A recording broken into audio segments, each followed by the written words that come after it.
The moment Madeline Brooks stepped into the ballroom of the Plaza Hotel, she knew something was wrong.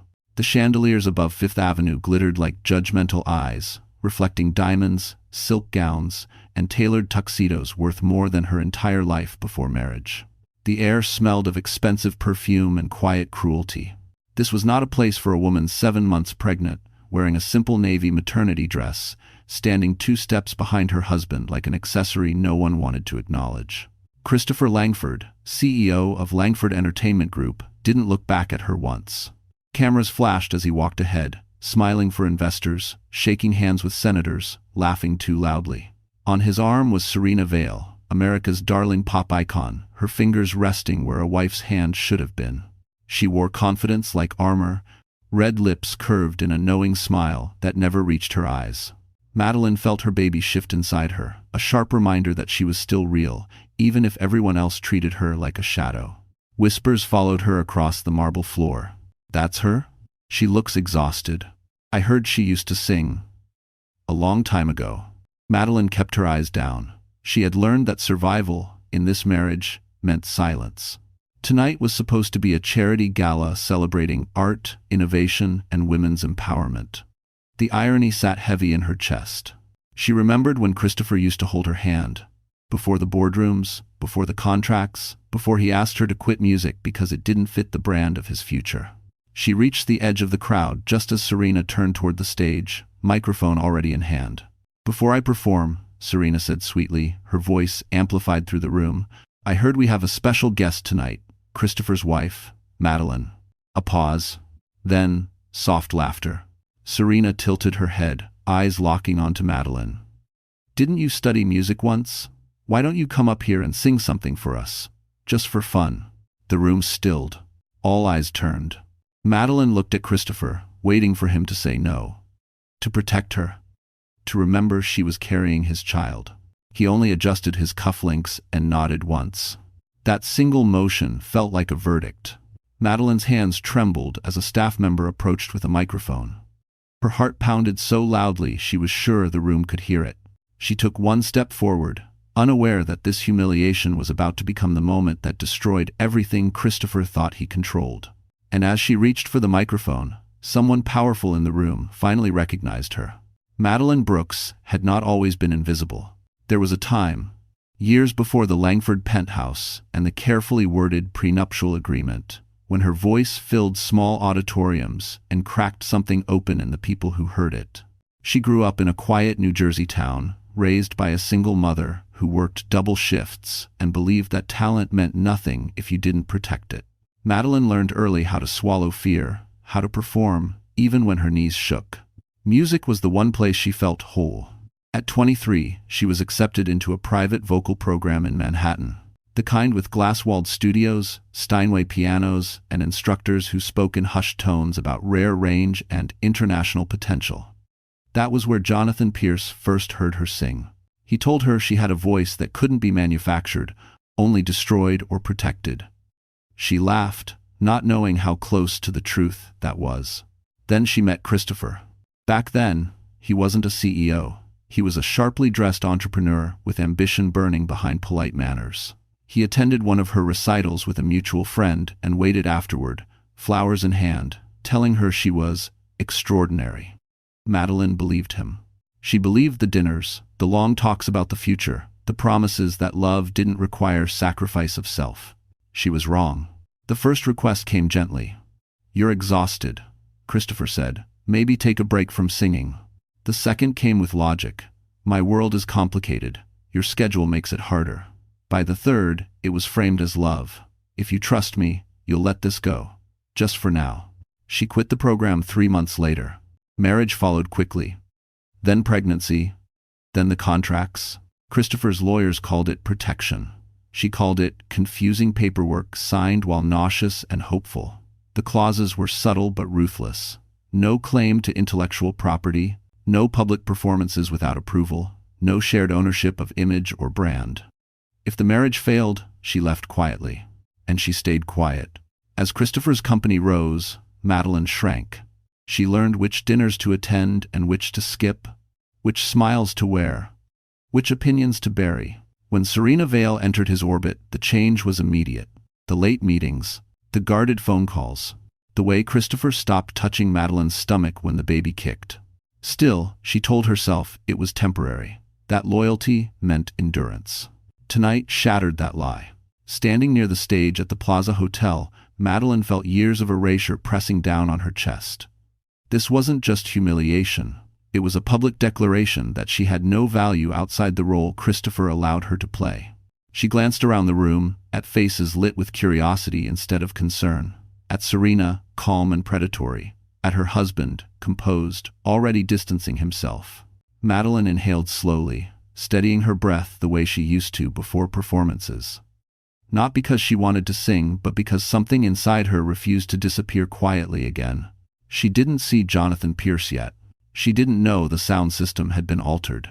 She only knew that the silence stretching across the ballroom felt dangerous, and that once she opened her mouth, there would be no way to return to who she had been before this night.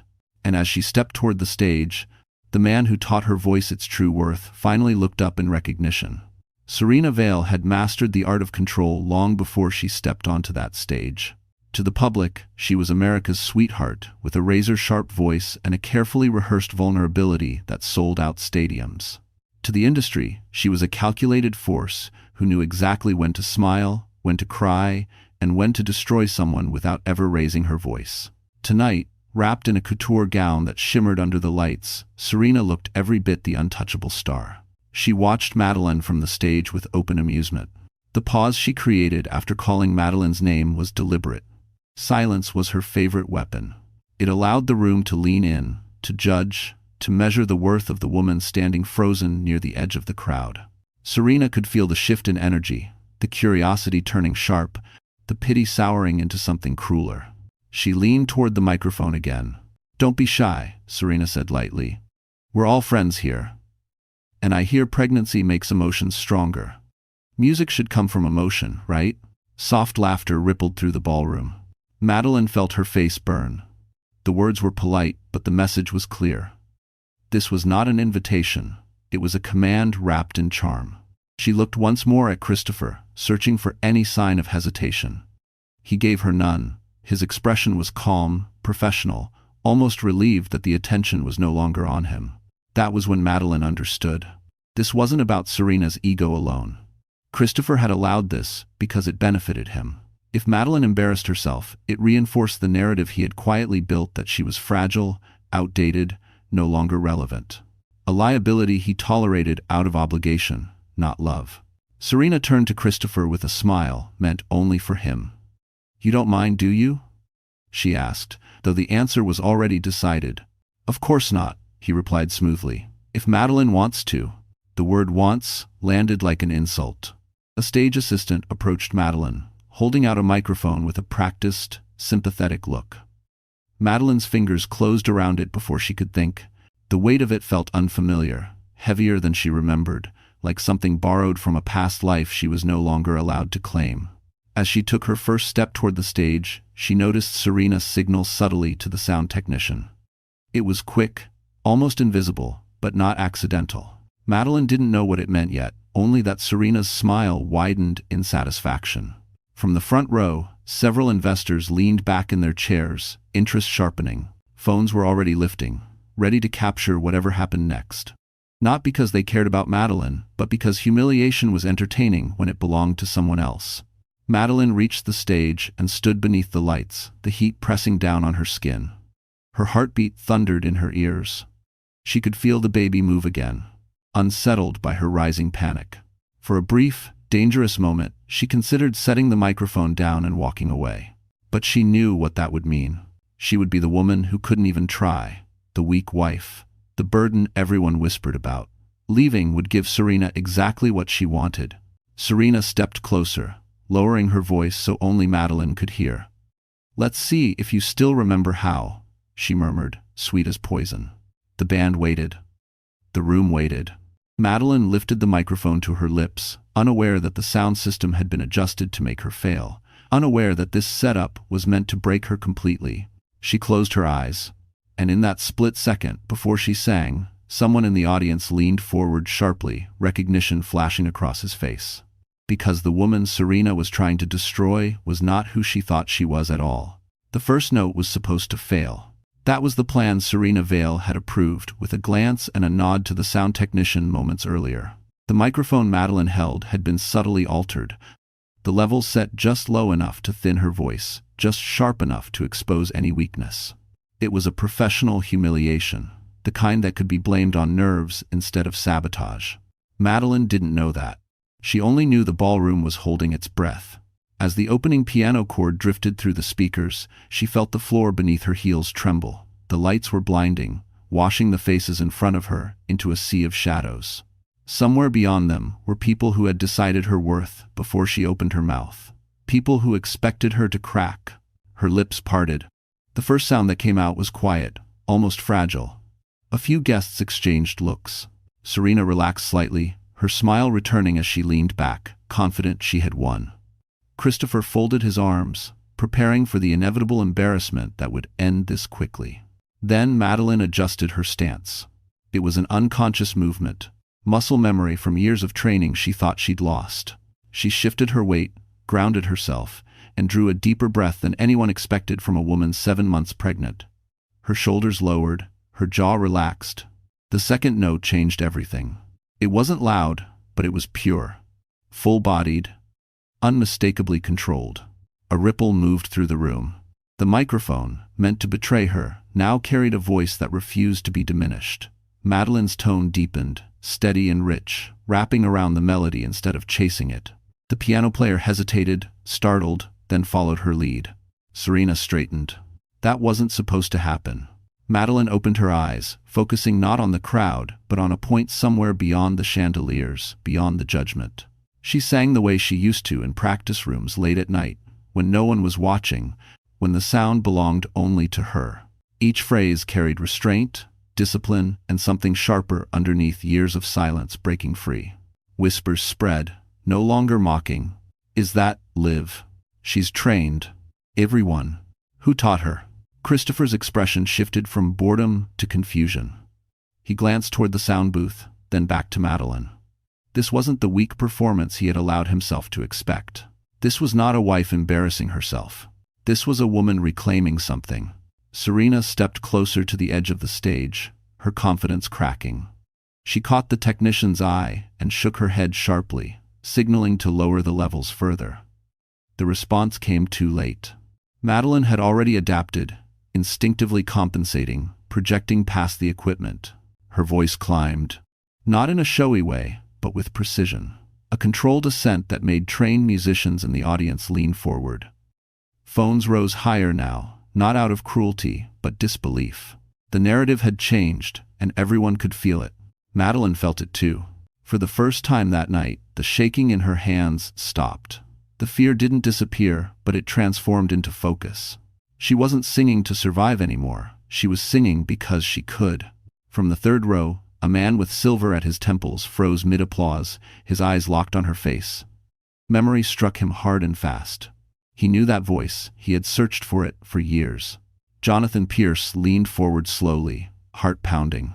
On stage, Serena's smile finally vanished. And Christopher, staring at his wife as if seeing her for the first time, realized with creeping dread that he had made a mistake he could not undo. Because this performance was no longer a joke, and the room was about to turn against them. Madeline reached the middle of the song, and something irreversible happened in the room. The polite tension that had hovered over the gala dissolved into a heavier silence, the kind that meant people were listening not out of courtesy, but instinct. This was no longer background noise for wealthy donors sipping champagne. This was a moment that demanded attention. Her voice moved with discipline, not desperation. Each note landed clean, controlled, and deliberate. She didn't oversing. She didn't beg for approval. She trusted the music to carry what words never had. The melody wrapped around the room, slipping past designer dresses and expensive egos, settling somewhere uncomfortable and honest. Several musicians exchanged looks. This wasn't amateur technique. This was training that cost years, money, and sacrifice. Christopher shifted where he stood. His jaw tightened as he scanned the audience. This was not how it was supposed to go.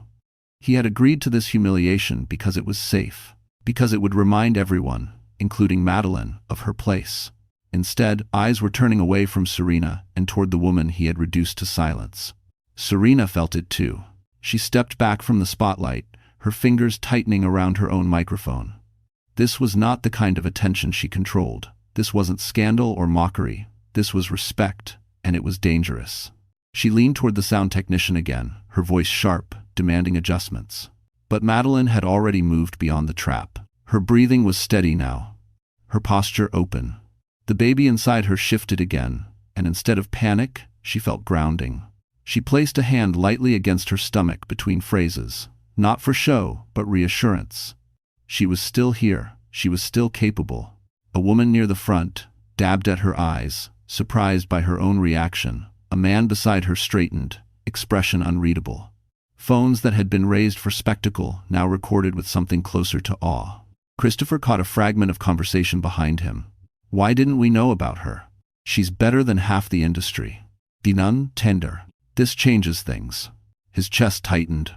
This was slipping out of his control.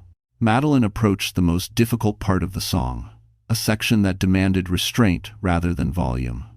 It was the kind of passage that exposed flaws immediately. Serena had expected this to be the breaking point. Instead, Madeline softened. She pulled the sound inward, allowing the room to lean closer rather than pushing against it. Her voice thinned just enough to carry vulnerability without weakness. The effect was devastating. The room leaned forward as one, suspended in the space she created. Jonathan Pierce stood slowly. The movement was subtle, but those who knew him noticed. A man like him didn't rise without reason. His eyes never left Madeline's face, memory crashing into recognition. The posture, the phrasing, the instinctual control no one taught twice. Christopher noticed Jonathan standing and felt a sudden, cold dread. Serena followed his gaze and stiffened. She knew that man. Madeline reached the final phrase of the piece. The note wasn't loud. It wasn't flashy. It was sustained, unwavering, held with a confidence that settled into the room like truth. When it ended, the silence that followed was not awkward. It was reverent. For one suspended second, no one clapped. No one breathed. Then Jonathan Pierce brought his hands together, slow and deliberate. The sound echoed like a signal. And with that single clap, the balance of power in the room began to shift. The applause didn't come all at once. It started unevenly, scattered through the ballroom like raindrops testing the ground. One table, then another, then a ripple that spread faster than Serena Vale could stop it. Within seconds, the sound filled the space, rising to a standing ovation that felt less like celebration and more like acknowledgement. Madeline stood frozen, microphone still in her hand. Her chest rose and fell as she tried to process what had just happened. Her ears rang, not from the volume, but from the sudden absence of fear. For the first time in years, no one was looking at her as Christopher Langford's wife. They were looking at her as something else. Someone else. Jonathan Pierce's applause was different. He clapped slowly, deliberately, his eyes never leaving Madeline's face. With each measured strike of his palms, memories sharpened. A young woman in a rehearsal room, barefoot on a scuffed wooden floor. A voice that had made him cancel meetings. A talent he had warned could disappear if mishandled. He moved forward, ignoring the murmurs spreading around him. People noticed. They always did when Jonathan Pierce shifted direction. Board members leaned toward one another. Investors whispered. Phones turned, recording not Madeline now, but the man approaching the stage. Christopher felt it like a pressure in his chest. Jonathan Pierce was not supposed to be here tonight. He was a silent partner, a distant investor, a name Christopher referenced when it benefited him and avoided when it didn't. The man rarely attended public events, and when he did, he never involved himself in spectacle. Him standing up, walking toward the stage, meant something was very wrong. Serena's fingers curled into her palm. She recognized the danger too late. Jonathan stopped a few feet from Madeline, close enough for her to see the intensity in his eyes. Not judgment, not pity, recognition. Something about it made her throat tighten. You kept your breath support, he said quietly, his voice carrying just enough to reach the nearest tables. Even under pressure. Madeline blinked, stunned. She hadn't heard anyone speak to her like that in years, like a professional, like an equal. I had to, she replied, her voice barely steady, or I would have fallen apart. Jonathan gave a short nod, almost a smile. You didn't. A murmur rippled outward.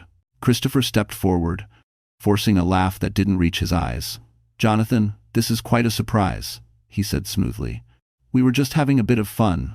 Jonathan turned slowly. The room went quiet again. "Fun," Jonathan repeated, tasting the word. "Is that what you call setting someone up to fail?" Christopher's smile stiffened. "I don't know what you're implying." "I think you do," Jonathan replied. His gaze flicked briefly to the sound booth, then back. That microphone adjustment was amateur. Whoever ordered it underestimated her. Serena's breath caught. Madeline's heart began to race again, not with fear this time, but realization. This hadn't been her imagination. The humiliation had been planned. Jonathan raised his voice slightly, enough for the room to hear. "For those of you wondering," he said calmly, "Madeline Brooks was accepted into one of the most selective private vocal programs in Manhattan 8 years ago. I personally sponsored her audition." A sharp intake of breath echoed somewhere. Christopher's face drained of color. Madeline stared at Jonathan, shock flooding through her. You remember me?" "I never forgot you," Jonathan said simply. The words landed heavier than applause ever could. Serena took a step back, her confidence finally fracturing. Because this was no longer about a song. It was about exposure, and Jonathan Pierce was about to say something that would shatter every lie Christopher had built. The ballroom felt smaller now, as if the walls had moved closer to contain the truth, pushing its way out. Christopher Langford straightened his jacket, instinctively reclaiming the posture that had carried him through hostile boardrooms and ruthless negotiations. This was familiar territory to him. Pressure, optics, control. He smiled thinly, the expression he used when he believed he could still steer the narrative. "Let's be clear," Christopher said, projecting confidence. "My wife made personal choices. I never forced her to do anything. Tonight's performance was spontaneous." "Jonathan is overreacting." A few nods followed. Old habits died hard. Power still intimidated. Jonathan Pierce didn't argue. Instead, he reached into the inner pocket of his jacket and withdrew a slim tablet. The motion was unhurried, deliberate, the way one moved when the outcome was already decided. Murmurs rippled again. People recognized the posture of someone about to present evidence, not opinion. "Since we're clarifying," Jonathan said evenly, "let's talk facts." He tapped the screen once. The massive display behind the stage, originally set to cycle through donor names and charity slogans, flickered, then froze. The gala organizers scrambled, whispering urgently, but Jonathan had already connected. A document appeared. It was a contract. Several executives leaned forward, recognizing formatting, language, clauses they'd seen countless times before. Corporate, precise, cold. Jonathan pointed calmly. "This is a personal services and image control agreement, signed 6 years ago." Madeline's breath hitched. She recognized it instantly, the pages she'd skimmed while pregnant, nauseous, trusting. The document, Christopher's lawyers had told her, was standard. Christopher's face darkened. "That document is confidential." "It was," Jonathan replied, "until it became relevant to corporate governance." Gasps rippled through the room. Jonathan scrolled.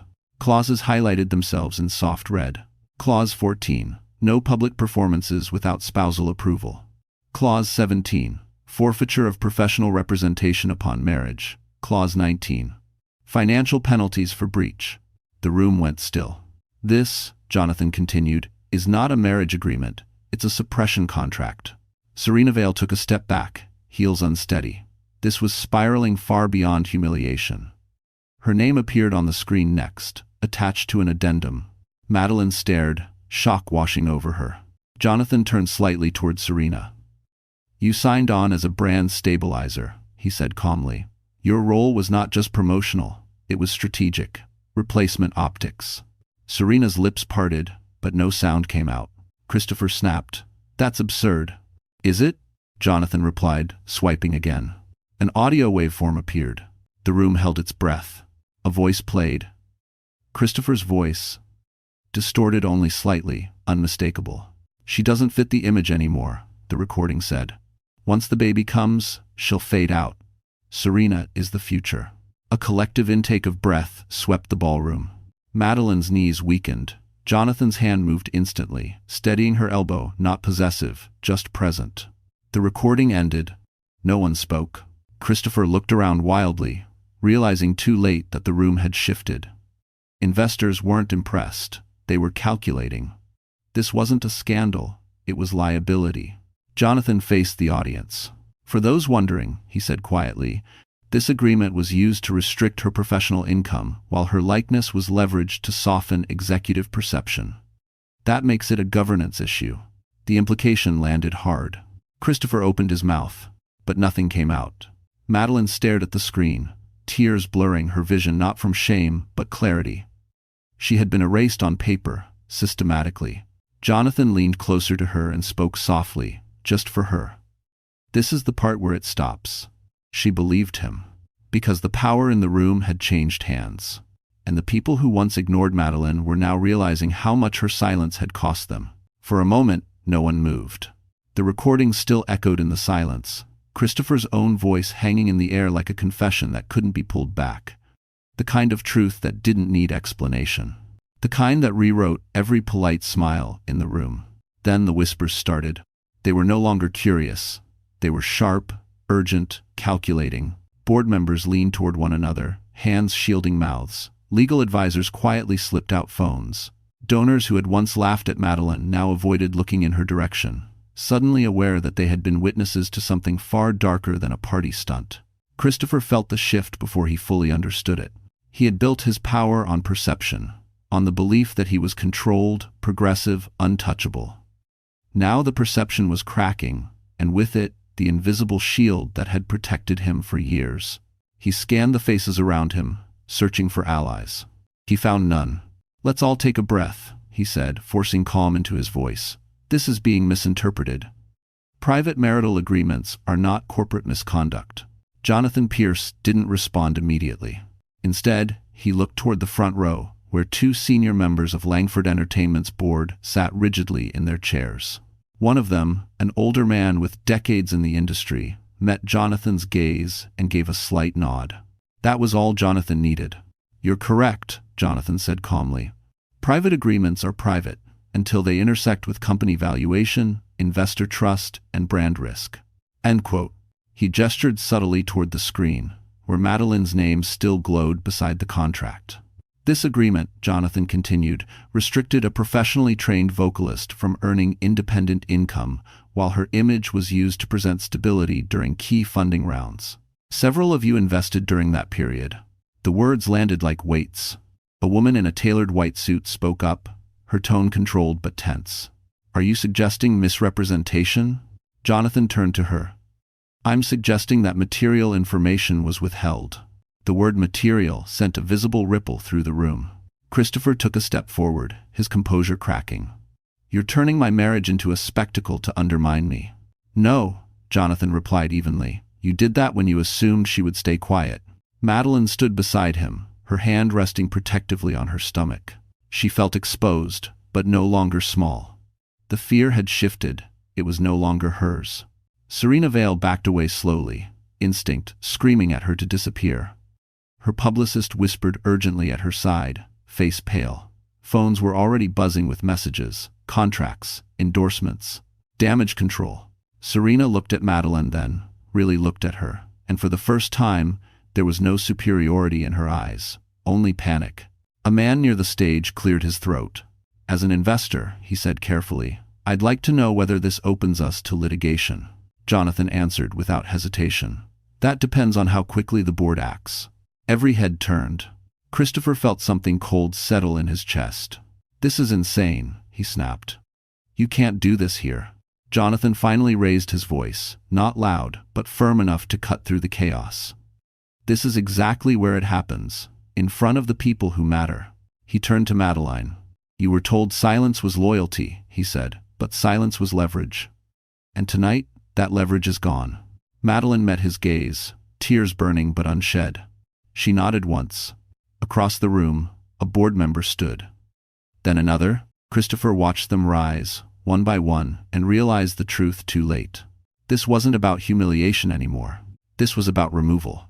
And the empire Christopher built was beginning to collapse under the weight of his own decisions. The boardroom instincts kicked in fast. What had begun as a glittering gala now felt like an emergency meeting held in evening wear, Voices overlapped in tight, urgent tones. Legal language replaced champagne chatter. Christopher Langford stood at the center of it all, suddenly aware that the room no longer revolved around him. He tried once more to regain control. "Everyone needs to calm down," Christopher said, lifting his hands slightly, the same gesture he used during market dips and PR scares. "This is being blown out of proportion. Personal matters are being weaponized." No one answered him.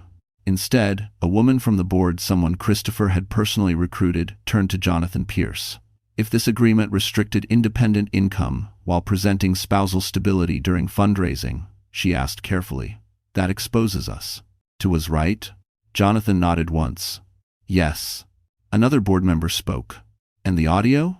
"Authenticated," Jonathan replied. "Time-stamped. Verified." Christopher felt the floor shift beneath him. Madeline watched silently as the conversation moved around her, about her, because of her. For years, decisions had been made over her head.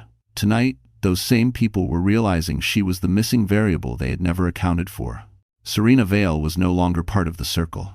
She stood near the edge of the ballroom with her publicist, eyes darting, whispering furiously. Her phone buzzed nonstop, messages stacked, meetings canceled. When she looked toward Christopher, she didn't see partnership anymore, only liability. And when she looked at Madeline, she looked away just as quickly. Christopher noticed. Something sharp flickered through him. "You're enjoying this," he said to Madeline under his breath as he stepped closer. "You wanted this chaos. Mistress." Madeline met his eyes steadily. Her voice was calm, quieter than his, but firm. "No, I wanted to be left alone. You didn't allow that." Jonathan shifted slightly, positioning himself between them without touching either. The message was clear. A senior board member cleared his throat. "We need to suspend public proceedings and convene immediately," he said. "Tonight." Christopher's head snapped up. "Suspend what?" "The executive vote," the man replied. "Effective immediately. Thanks for watching." The words hit like a physical blow. "You can't be serious," Christopher said. "This is my company." "It's a public company," another board member corrected. And perception just became risk. Around them, phones were already lighting up with breaking headlines. Whispers of removal and investigation floated through the room like sparks. Madeline felt her breath catch not in fear, but disbelief. She hadn't come here to destroy him. She had come prepared to survive humiliation. Instead, truth had done what endurance never could. Jonathan turned to her. "I need you to understand something," he said quietly. "None of this happens unless they believe you matter." She nodded, tears finally slipping free. "I didn't plan any of this." "I know," he said. "That's why it's working." Across the ballroom, Christopher stood alone now. No hand on his arm, no supportive nods, just distance, the kind that formed when power evaporated. A board member spoke again. "Christopher Langford, you are temporarily relieved of executive authority pending review." The room went silent. Christopher stared, stunned, rage and disbelief colliding on his face. "You'll regret this," he said hoarsely. Jonathan met his gaze without blinking. "No," he replied, "you will." Madeline placed a hand over her stomach, grounding herself as the world shifted around her. Because this was no longer a scandal. It was a reckoning. And as the board escorted Christopher away from the center of the room, Madeline realized this was only the beginning of what truth would take back. News doesn't wait for permission. By the time Christopher Langford was escorted away from the center of the ballroom, the first alerts had already hit phones across Manhattan. Headlines formed in real time, half-written but dangerous enough to detonate reputations. A CEO suspended. A hidden contract. A pregnant wife forced into silence. The story had teeth, and it was hungry. Madeline felt the shift before she saw it. People who had ignored her minutes earlier now watched her with careful distance. Not admiration. Not pity. Assessment. The kind reserved for someone whose presence might soon matter. Conversations lowered when she passed. Eyes followed her steps. Jonathan stayed close, not crowding her, just enough to signal that she was no longer alone in this space. Serena Vale was unraveling. Her publicist spoke rapidly into a phone, voice tight, face pale. A manager joined them, then another. Serena stood rigid, her face frozen in a mask that no longer convinced anyone. She had built her career on controlling narratives. Tonight, the narrative had slipped out of her hands. Her phone buzzed again. She glanced down, and the color drained from her face. One sponsor, then another, then silence where offers used to be. She looked toward Madeline, panic sharpening into resentment. "This is your fault," Serena hissed under her breath as she passed. "You planned this." Madeline didn't raise her voice. "No," she said evenly. "I survived it." The words landed harder than shouting ever could. Across the room, board members had clustered together, no longer pretending this was a social event. Legal counsel arrived, jackets on, expressions grim. This wasn't damage control anymore. It was containment. Jonathan watched it all with measured calm. "This will move quickly now," he told Madeline quietly. "They can't afford hesitation." She nodded, exhaustion creeping in now that the adrenaline was fading. Her hand rested on her stomach instinctively, grounding herself as the weight of the night settled. "What happens to him?" she asked. Jonathan didn't answer immediately. "That depends on what else surfaces." As if summoned, a journalist pushed forward, voice cutting through the noise. "Mr. Pierce," she called. "Can you confirm whether additional agreements exist involving Miss Vale?" Jonathan paused.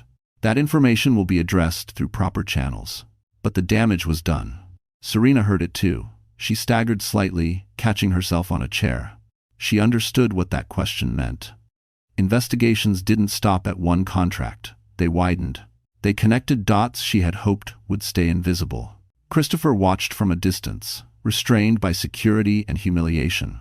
His empire was already slipping from his grasp, piece by piece, faster than he could react. He locked eyes with Madeline once, fury and disbelief twisting his features. She didn't look away. For years, she had been trained to soften, to disappear, to absorb. Tonight, she simply stood. Jonathan leaned closer. "You did nothing wrong," he said quietly. "But you need to prepare. Once the truth starts moving, it doesn't slow down." Madeline exhaled slowly. "I'm not afraid anymore." He studied her for a moment, then nodded.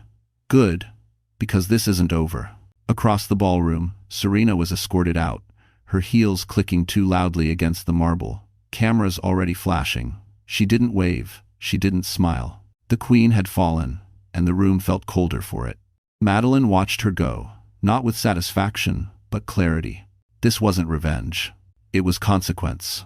And as the night fractured into investigations, exits, and whispered calculations, Madeline understood one thing with certainty. The life that had been taken from her was already finding its way back, and nothing could stop it now. By midnight, the gala no longer resembled a celebration. What remained inside the Plaza Hotel was a fractured room full of people calculating their exits, their statements, and their distance from Christopher Langford's name. The chandeliers still glittered, but the illusion was gone. Wealth could buy silence, but not tonight. Madeline sat in a quiet side lounge, a glass of water untouched in her hand. The adrenaline had drained from her body, leaving behind a deep, bone-level exhaustion. Her baby shifted gently, as if reminding her to slow down. For the first time all evening, she allowed herself to sit, to breathe. Jonathan Pierce stood near the window, phone pressed to his ear, speaking in low, precise sentences. Every few seconds, he glanced back at her, not out of control, but awareness. He understood moments like this. When power rearranged itself, the aftershocks were just as dangerous as the impact. Across the building, Christopher Langford faced reality for the first time without insulation. He was no longer surrounded by admirers or subordinates. Just two board representatives, a legal advisor, and the cold realization that his authority had been stripped in public. His phone buzzed constantly, partners, friends, contacts who suddenly needed clarification. He ignored them all. The doors had closed. A senior board member spoke, voice flat. "We're initiating a full internal review. Your access to company systems will be suspended within the hour." Christopher scoffed weakly. "You're overcorrecting." "No," the man replied. "We're reacting late." That hurt more than anger. Back in the lounge, Madeline watched as a familiar face approached one of the donors, who had once dismissed her with a polite smile. Now his expression was cautious, respectful. "I owe you an apology," he said quietly. "I didn't realize."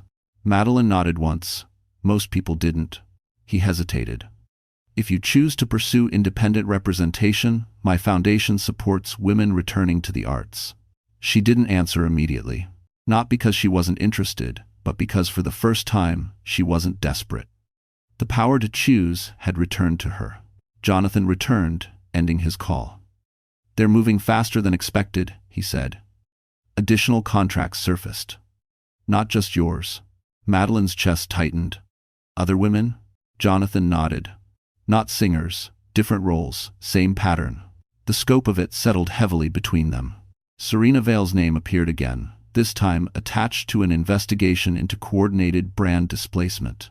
Her social media accounts went dark within minutes. No farewell, no explanation. Silence, where noise had once been currency. Madeline felt no triumph. Only confirmation. Jonathan studied her carefully. "You understand this may follow you," he said. "Public attention. Questions. Offers." "I know," she replied, "but it follows the truth now, not lies." He smiled faintly. "That's the difference." A message buzzed on Madeline's phone. A single line from an unknown number. You never belonged to his shadow. She didn't need to ask who sent it. Outside, reporters gathered behind barricades, hungry for statements. Inside, the board finalized interim leadership. Christopher Langford's name was already being spoken in the past tense. Madeline stood slowly, steadying herself. "What happens next?" she asked. Jonathan met her gaze. "Next, you decide who you are without permission." She placed a hand over her stomach, feeling the life she had protected through years of silence. For the first time, the future didn't feel like something she had to survive. It felt like something she was finally allowed to enter. And as the doors closed behind the fallen empire, Madeline stepped forward into a life that could no longer be taken from her. By the next morning, the story had evolved from scandal to reckoning. Madeline woke to the soft hum of Manhattan outside the hotel window, sunlight cutting across the room in pale strips. Her phone lay face down on the bedside table, vibrating intermittently with notifications she wasn't ready to read. She knew what they would say. Interviews, statements, requests framed as opportunities, curiosity disguised as concern. For now, she let the silence exist. Downstairs, Christopher Langford faced the collapse he had spent years engineering for others. His attorneys sat across from him in a private conference room, expressions professional but tight. Overnight, 3 more agreements had surfaced: internal memos, non-disclosure clauses, quiet payouts. The pattern was undeniable now. This wasn't a misunderstanding. It was strategy. "You need to prepare for public separation from the company," one lawyer said carefully. "And personal exposure." Christopher laughed, sharp and hollow. "She ruined everything." The room went still. "No," the lawyer corrected. "You did." That truth cut deeper than anger ever could. Meanwhile, Serena Vale's fall was faster and more brutal. Paparazzi caught her leaving her apartment with sunglasses and a hoodie pulled low, no entourage in sight. Insiders leaked details within hours. Brand manipulation, replacement optics, coordinated silence, her image as a self-made star fractured beyond repair. The industry that once protected her now distanced itself with surgical precision. Madeline saw the headlines eventually. She didn't read the comments.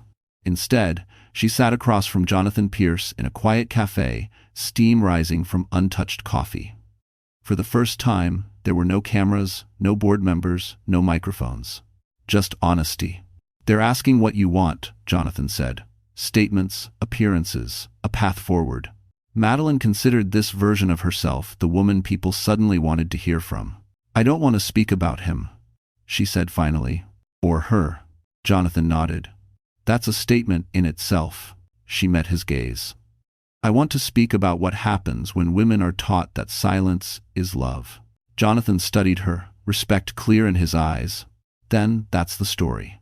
Across town, Christopher watched the market open from a muted television screen. Langford Entertainment's stock dipped sharply, stabilizing only after the board announced interim leadership and a full compliance audit. His name was absent from the statement. Erased. He scrolled through his phone, messages dwindling with each refresh. Power, he realized too late, was only real when others believed in it.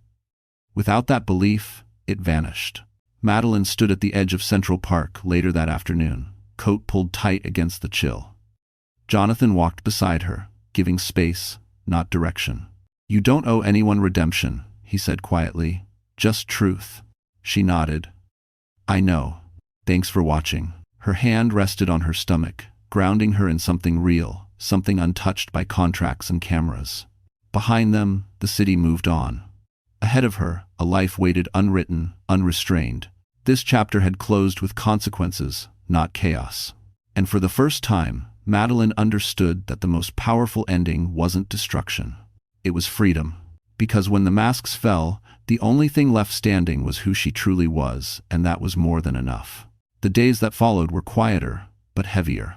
Madeline moved out of the hotel and into a temporary apartment, arranged discreetly through Jonathan's office. It overlooked a narrow street in Manhattan, far from red carpets and cameras. The furniture was minimal, the silence unfamiliar. For the first time in years, no one told her where to be, what to wear, or how to smile. That freedom came with a cost. At night, when the city softened into distant sirens and muted traffic, the weight of everything she had endured pressed in.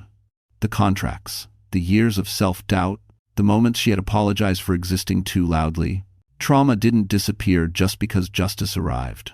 She woke from restless sleep more than once, hand pressed to her stomach, heart racing. Her doctor warned her gently about stress, about the importance of stability now. Madeline listened. She had spent too long ignoring her body for the comfort of others. Jonathan checked in without hovering. Some days, it was a text. Other days, a short call. Never demands, never pressure. He understood power, but more importantly, he understood restraint. Meanwhile, the fallout continued. Langford Entertainment formally removed Christopher from all executive roles. His access revoked, his signature voided. Former allies released carefully worded statements, distancing themselves from him. The man who once controlled rooms now struggled to get calls returned. Serena Vale attempted a comeback within days. A carefully staged apology appeared online, her voice trembling, eyes glossy. She spoke of misunderstandings, of pressure, of learning and growth. The response was brutal. Screenshots surfaced. Timelines were dissected. Silence from former collaborators spoke louder than any statement. The public didn't want remorse. They wanted accountability. Madeline watched none of it directly. Jonathan advised distance, and she trusted him. Instead, she focused inward. Breathing exercises, gentle walks, journaling thoughts she had never allowed herself to finish. One afternoon, she sat at the small kitchen table, sunlight warming her hands, and opened a notebook Jonathan had left for her without comment. On the first page, she wrote a single sentence. "I didn't disappear. I was buried." The words shook her. She realized then that the most damaging lie she had accepted wasn't Christopher's or Serena's. It was her own belief that endurance equaled love. That night, Jonathan visited briefly, standing near the doorway, respecting her space. "There's something you should know," he said carefully.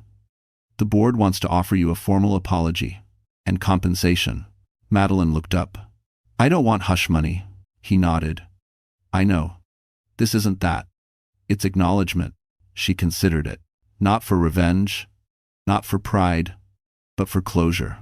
"I'll listen," she said, "on my terms." Jonathan smiled faintly. "Of course." As he turned to leave, he paused. "You don't owe the world strength," he added. "Only honesty." After he left, Madeline stood by the window, watching the city glow. She felt fear still, yes, but it no longer ruled her. For the first time, she allowed herself to imagine a future not defined by recovery, but by choice. She placed both hands over her stomach, feeling a slow, steady movement beneath her palms. "I won't teach you silence," she whispered softly.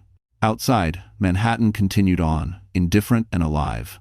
But inside that quiet apartment, something irreversible had shifted. Because Madeline was no longer rebuilding her life, she was reclaiming it, and the next step would change everything. Christopher Langford didn't call first. He showed up.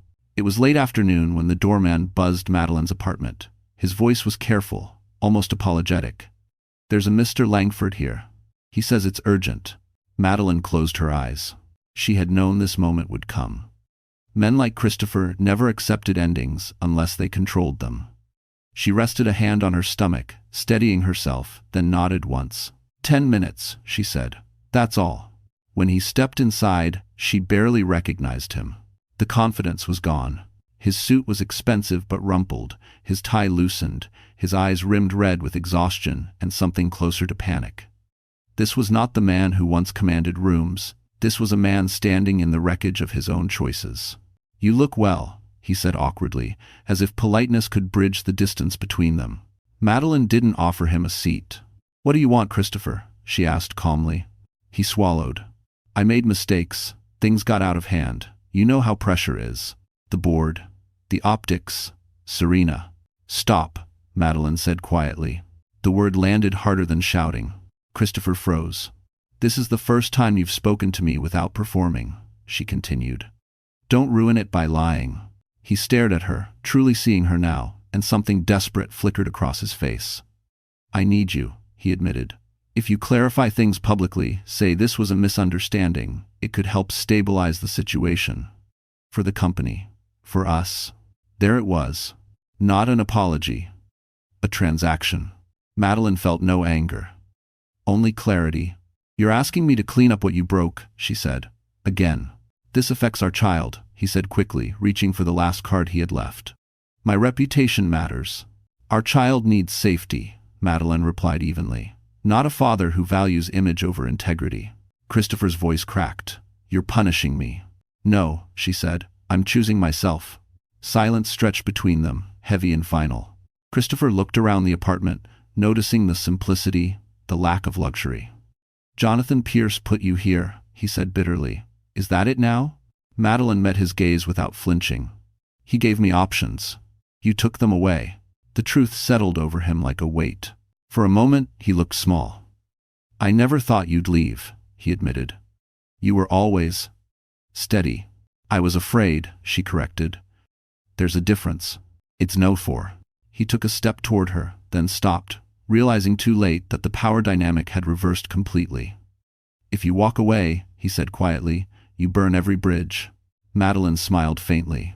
"I built my life by crossing bridges you set on fire." She moved toward the door and opened it. "Your 10 minutes are over."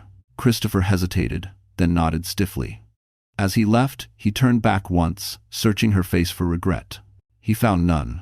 When the door closed, Madeline leaned against it, exhaling slowly. Her hands trembled not from fear, but release. The last chain had snapped. She walked to the window, sunlight spilling across the floor, and placed both hands over her stomach. "That was the past," she whispered. Outside, somewhere across the city, Christopher Langford was losing everything he thought defined him.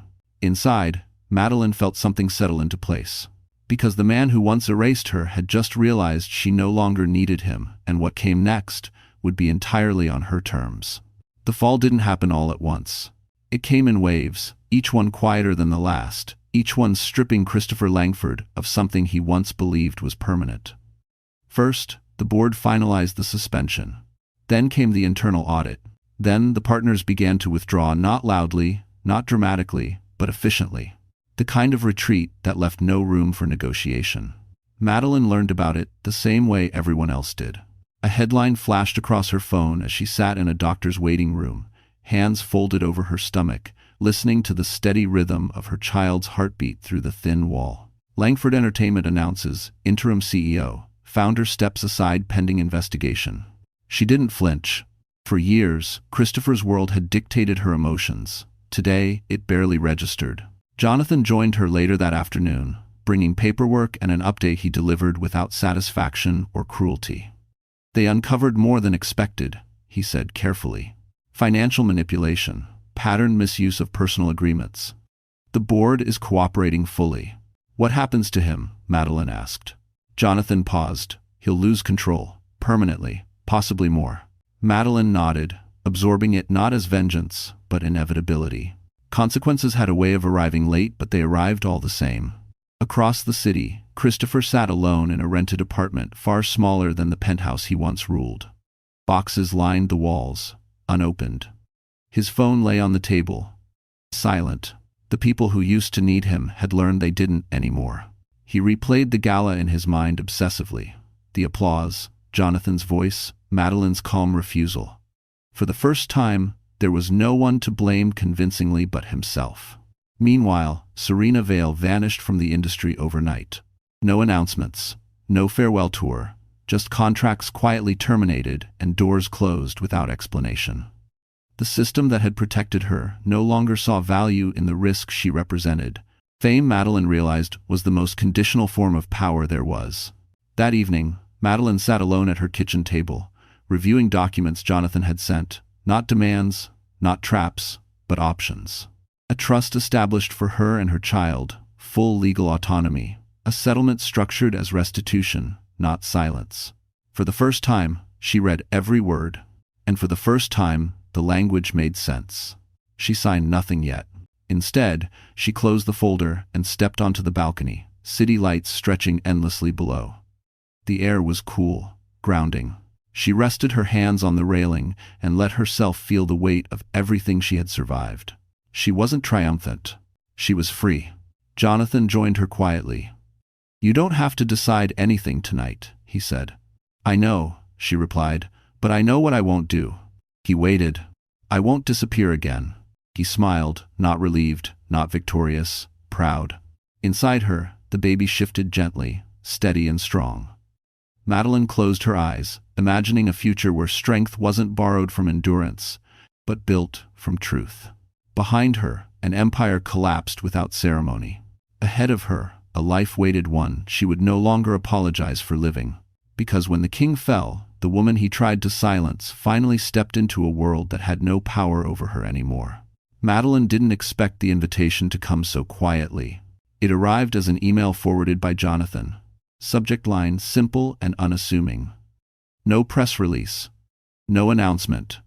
Just a request for a private meeting at a rehearsal hall on the west side of Manhattan. The kind of place artists used before the world noticed them, not after.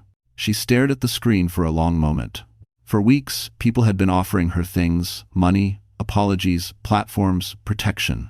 This felt different. It didn't ask her to explain the past. It didn't ask her to forgive it either. It asked her to imagine a future. The rehearsal hall was modest but immaculate, sunlight spilling through tall windows onto a polished wooden floor scarred by years of practice. A piano sat in the corner, lid open, waiting. The air smelled faintly of rosin and dust and possibility.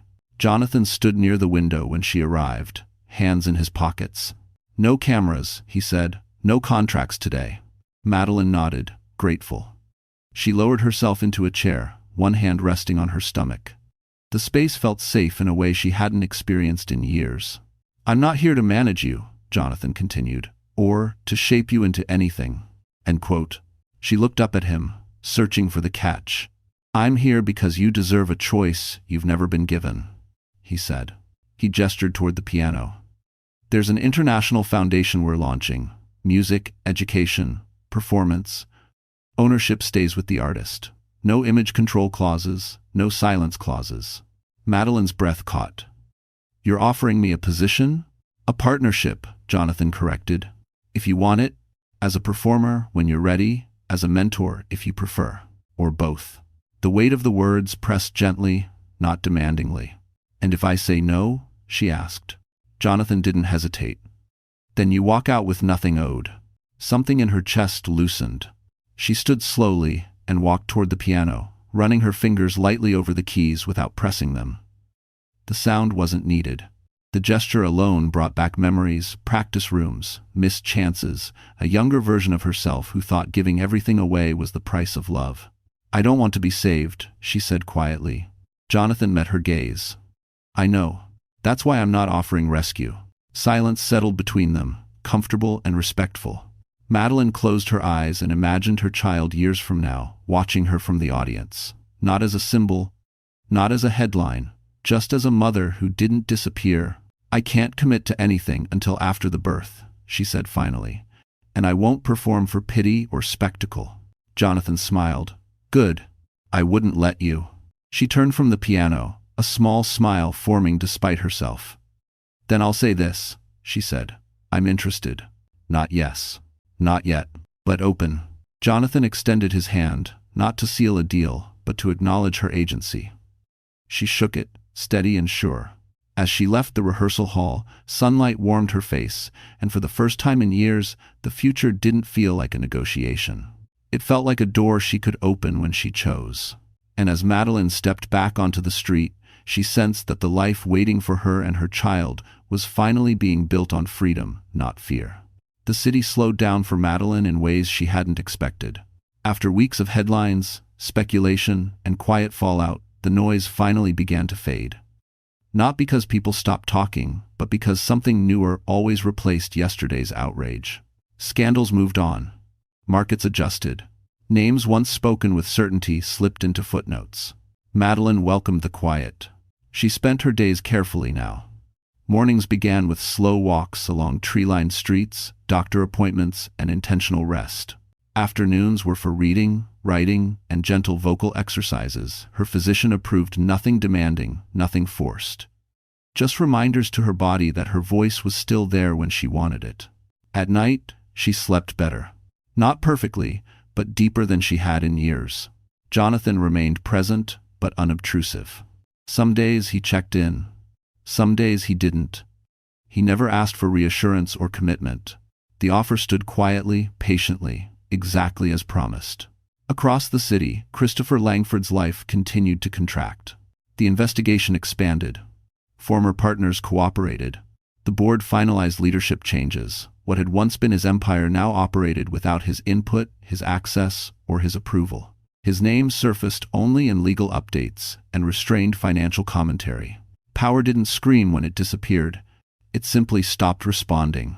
Serena Vale attempted one final pivot. A low-budget interview appeared online, framed as reflection and growth.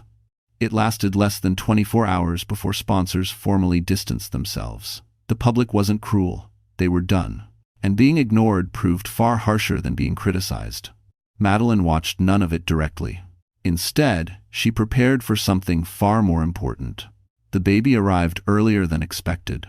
It happened quietly, without cameras or announcements.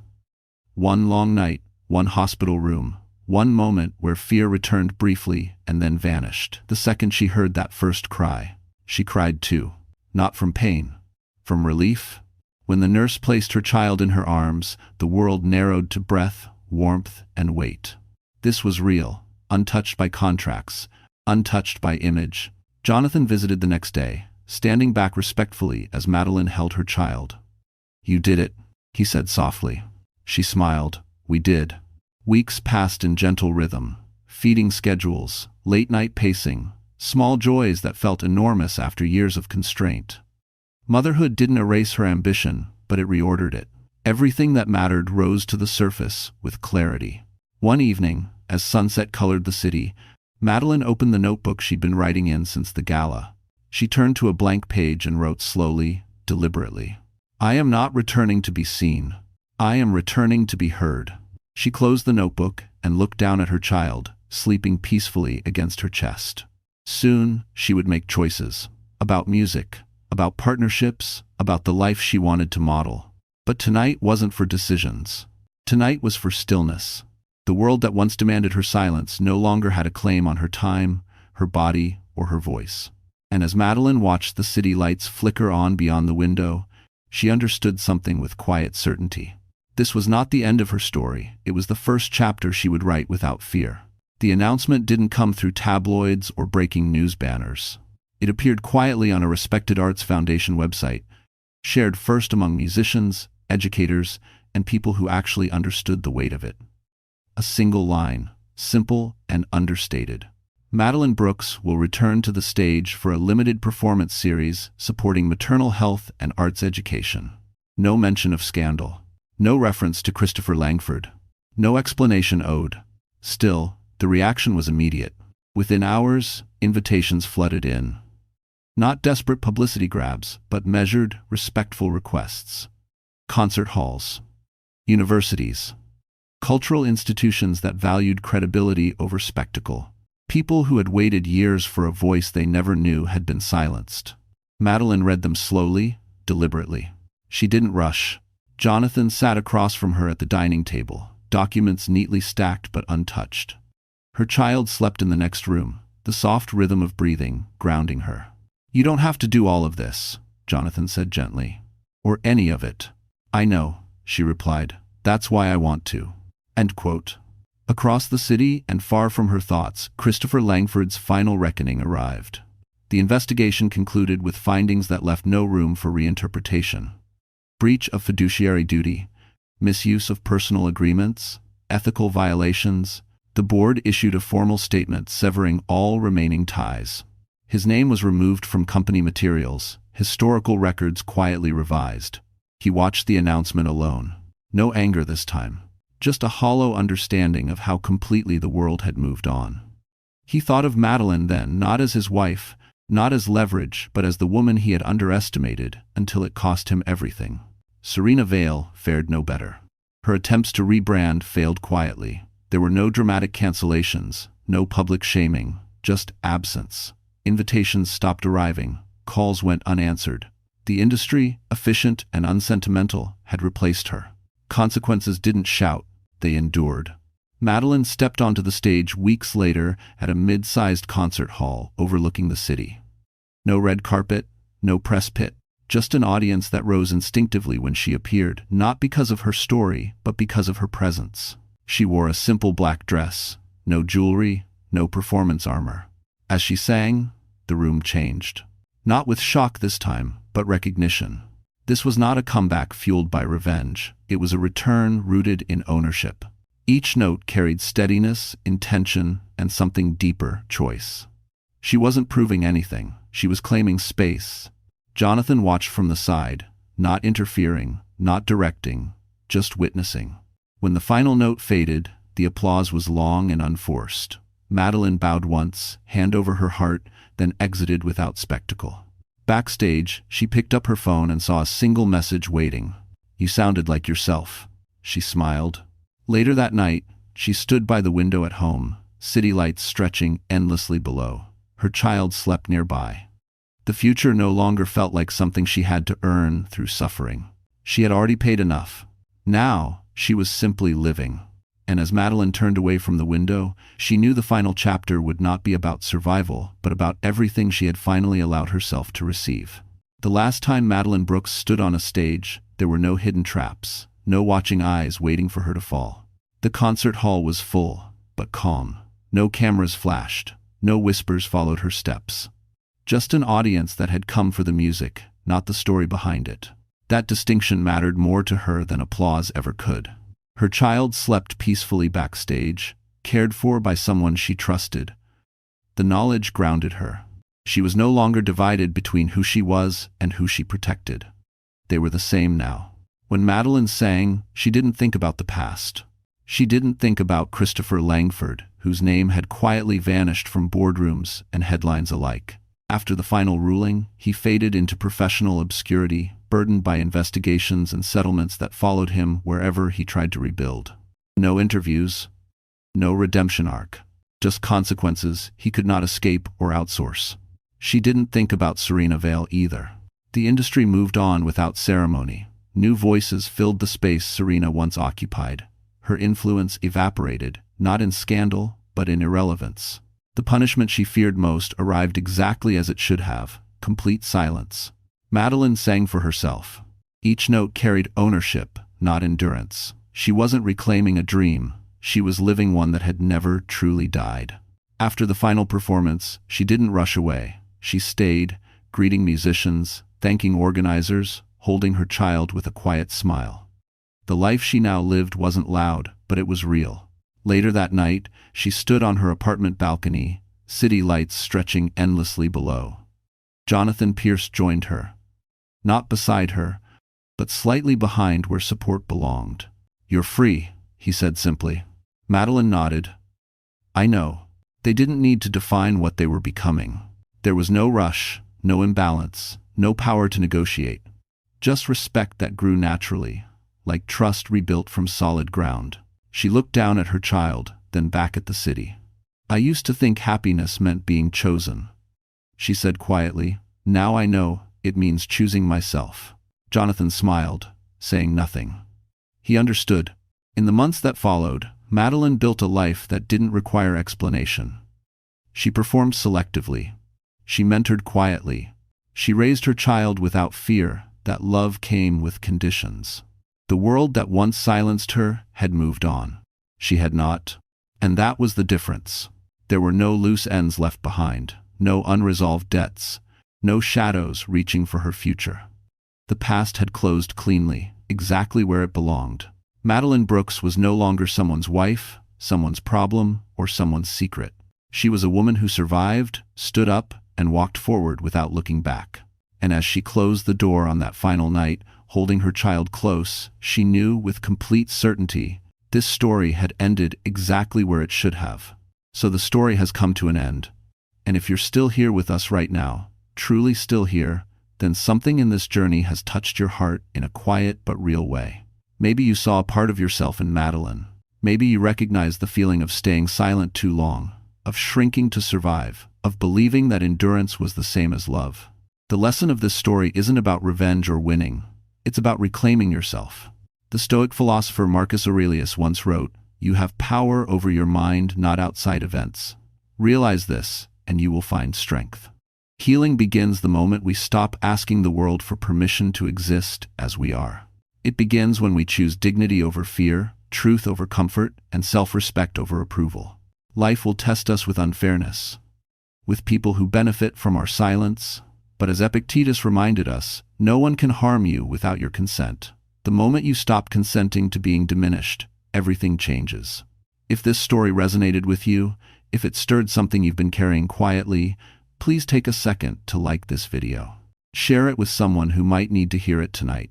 And don't forget to subscribe to our channel. Your support helps us keep telling stories that heal, awaken, and remind us all. You are allowed to choose yourself.